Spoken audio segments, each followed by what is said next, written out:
Hello दोस्तों, आज हम आप लोगों को इस वीडियो में हिंदी की उपभाषा तथा उनकी बोलियां बताएंगे और साथ ही साथ हिंदी साहित्य का इतिहास के बारे में बताएंगे।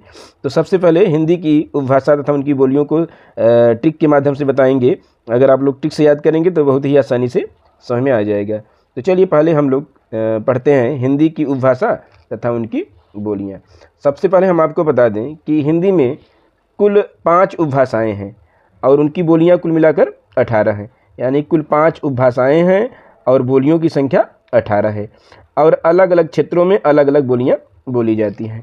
तो आपको हम उपभाषा बताएंगे, उनकी बोलियाँ बताएंगे और कौन कौन से क्षेत्र में कौन कौन सी बोली बोली जाती है वो भी बताएंगे। तो चलिए शुरू करते हैं। यहाँ देखिए हम लिख दिए हैं उपभाषा, इसके नीचे सारी उपभाषाएँ होंगी। यहाँ पर बोली कौन कौन सी बोली बोली जाती है और किस किस क्षेत्र में बोली जाती है। तो चलिए देखिए, पहली जो उपभाषा है पश्चिमी हिंदी है। पहली उपभाषा का नाम क्या है? पश्चिमी हिंदी। देखिए पश्चिमी हिंदी में कौन कौन सी बोली जाती है। तो देखिए इसमें पहली है बुंदेली, जो कि छतरपुर मध्य प्रदेश में बोली जाती है। दूसरी है कन्नौजी, जो कि कन्नौज उत्तर प्रदेश में बोली जाती है। तीसरी है ब्रजभाषा, जो कि मथुरा आगरा उत्तर प्रदेश में बोली जाती है। चौथी है खड़ी बोली, जो कि दिल्ली मेरठ सहारनपुर इत्यादि जगहों पर बोली जाती है। और पाँचवीं है बांगरू, जो कि रोहतक हरियाणा या रोहतस हरियाणा में बोली जाती है। यानी हम कह सकते हैं कि पश्चिमी हिंदी में बोलियों की संख्या कुल 5 है। यानी पश्चिमी हिंदी में 5 बोलियां हैं। कौन कौन सी है? बुंदेली, कन्नौजी, ब्रजभाषा, खड़ी बोली और बांगरू। बुंदेली, कन्नौजी, ब्रजभाषा, खड़ी बोली और बांगरू। तो इन बोलियों को याद करने का एक ट्रिक हम लाए हैं कि बुक ब्रज में खड़ी बा, बुक ब्रज में खड़ी बा। तो यहाँ देखिए बू से हो जाएगा आपका बुंदेली, क से हो जाएगा कन्नौजी, ब्रज से हो जाएगा ब्रजभाषा, में आपका यहाँ पर साइलेंट है, खड़ी से हो जाएगा खड़ी बोली और बा से बांगरू। बुक ब्रज में खड़ी बा यानी बुंदेली, कन्नौजी, ब्रजभाषा, खड़ी बोली और बांगरू। तो ये 5 बोलियां ऐसी हैं जो पश्चिमी हिंदी की बोलियां हैं। ठीक है, अगला देखिए क्या है। अगली जो आपकी उपभाषा है वो है पूर्वी हिंदी। अगली जो आपकी उपभाषा है पूर्वी हिंदी है।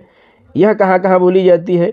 तो इसमें कहाँ कहाँ लखनऊ, रीवा और छत्तीसगढ़ में बोली जाती है। लेकिन इसकी बोलियाँ कौन कौन सी हैं? तो इसकी बोलियाँ अवधी, बघेली और छत्तीसगढ़ी। यानी इसका ट्रिक है, अब छत्तीसगढ़ चलो, अब आ से हो जाएगा अवधी, ब से बघेली और छत्तीसगढ़ से छत्तीसगढ़ी हो जाएगा। या आप कह सकते हैं इसको याद करने का ट्रिक है ABC। ए से हो जाएगा अवधी, बी से बघेली और सी से छत्तीसगढ़ी। तो देखिए अवधी जो है आपकी, उसका जो क्षेत्र है किस एरिया में बोला जाता है? तो लखनऊ के एरिया में बोला जाता है। बघेली जो है वो रीवा मध्य प्रदेश की तरफ बोला जाता है और छत्तीसगढ़ी जो है वो छत्तीसगढ़ में बोला जाता है।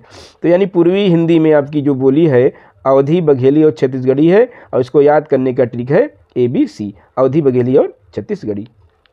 देखिए अगली उपभाषा है बिहारी हिंदी। तो बिहारी हिंदी उपभाषा के अंतर्गत 3 बोलियां बोली जाती हैं। कौन कौन सी हैं? पहली है मगही, दूसरी है मैथिली और तीसरी है भोजपुरी। मगही किस क्षेत्र में बोली जाती है? तो मगही जो है कि गया बिहार में, मैथिली दरभंगा बिहार में और भोजपुरी आपकी बलिया यूपी में और छपरा जो है बिहार में। तो इन जगहों पर जो है कि आपकी मगही, मैथिली और भोजपुरी बोली जाती हैं, जो कि बिहारी हिंदी उपभाषा की बोलियां हैं। इसको याद करने का ट्रिक है मैम भोजपुर की, मैम भोजपुरी। यहाँ देखिए मैं से हो जाएगा मैथिली, म से हो जाएगा मगही और भोजपुर से हो जाएगा भोजपुरी। अगला देखिए क्या है। अगला यानी चौथी उपभाषा है पहाड़ी हिंदी। इसके अंतर्गत कौन कौन सी बोलियां हैं? तो इसको देखिए हम टिक तो नहीं बनाए हैं, लेकिन पहाड़ का मतलब क्या होता है? पहाड़ का मतलब गड्ढा, कुआं, खाई यही सब रहता है।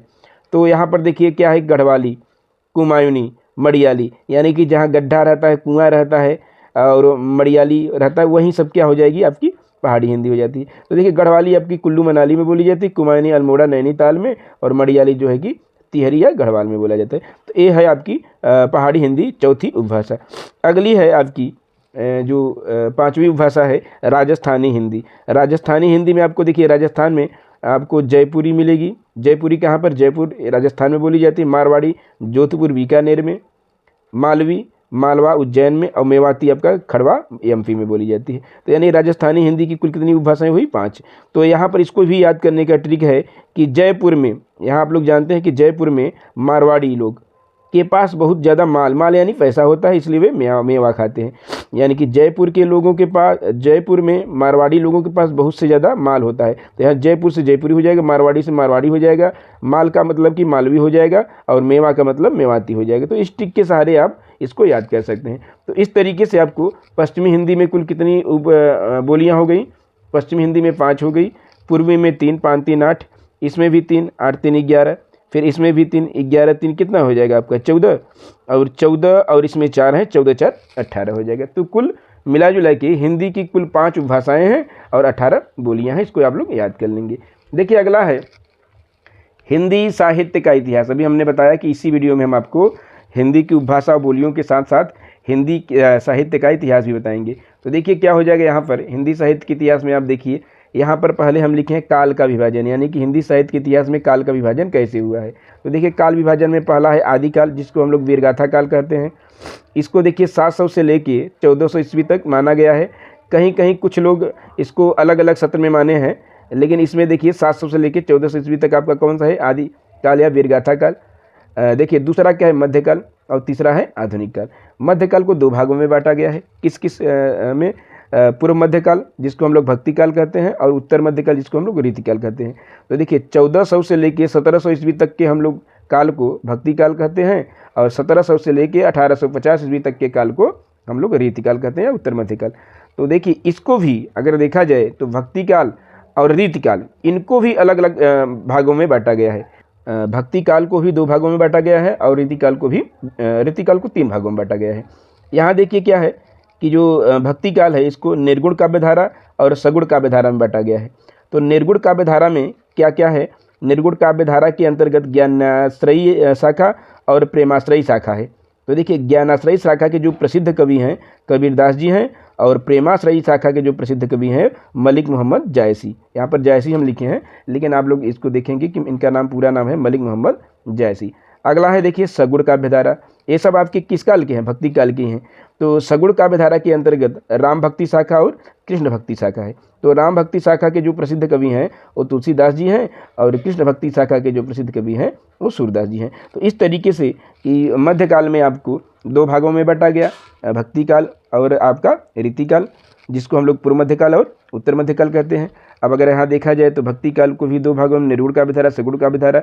निर्गुण काव्यधारा को भी 2 भागों में ज्ञानाश्रयी शाखा और प्रेमाश्रयी शाखा, और सगुण काव्यधारा को राम भक्ति शाखा और कृष्ण भक्ति शाखा में बांटा गया है। अब अगर देख लिया जाए यहाँ पर रीतिकाल को, तो रीतिकाल को यहाँ 3 भागों में, रीतिबद्ध, रीतिमुक्त और रीति सिद्ध, यानी इसको भी 3 भागों में बांटा गया है। अब अगला देखिए जो इस समय चल रहा है आधुनिक काल। आधुनिक काल आपका 1850 से अब तक चल रहा है। इसमें कौन कौन से युग आए हैं, भारतेंदु युग, द्विवेदी युग, छायावाद युग, प्रयोगवाद युग और नई कविता युग। तो इस तरीके से आपके हिंदी साहित्य के इतिहास की जानकारी आपको मिलती है।